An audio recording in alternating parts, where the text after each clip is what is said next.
Со предавањето на карневалскиот клуч, градоначалникот Петар Јанков официјално го отвори највозбудливиот настан во годината – Струмичкиот карневал. Од тој миг, кога клучот се најде во рацете на карневалџиите, градот како да оживеа, улиците се наполнија со музика, насмевки и маскирани лица и сите се препуштија на магијата на карневалот. Ние деновиве ветуваме дека ќе бидеме мирни, дека ќе има ред во Струмица и дека сите ќе бидеме насмеани, весели, разиграни и како што си личе, сите да бидеме на нога.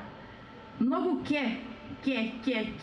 многу ке стана, но вечерва ќе ветиме една работа, дека таа една недела ќе има само позитивна енергија, многу насмевки, многу среќа, многу дружба, музика и да бидеме највесели. Ајде сега сите на нога. Со продавањето на клучот на карнавалџиите започнала карнавалска недела во Струмица. Со тоа владењето е во нивни раце, нормално се до траењето на карнавалот. Деновиве не очекува интересна програма организирана од карнавалскиот одбор и нормално поддржана од општината. Се надевам дека овој карнавалско издание ќе биде едно од најуспешните.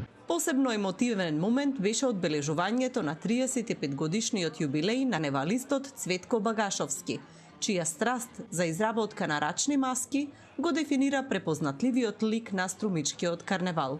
На изложбата можеа да се видат негови изработки во изминатите 3,5 децении.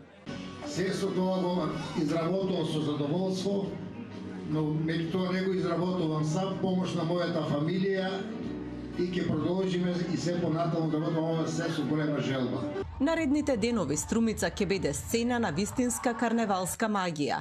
Сабота носи големо дефиле со маскирани групи од целата земја и странство, а во недела најмалите карневалџии ќе го водат својот традиционален детски карневал.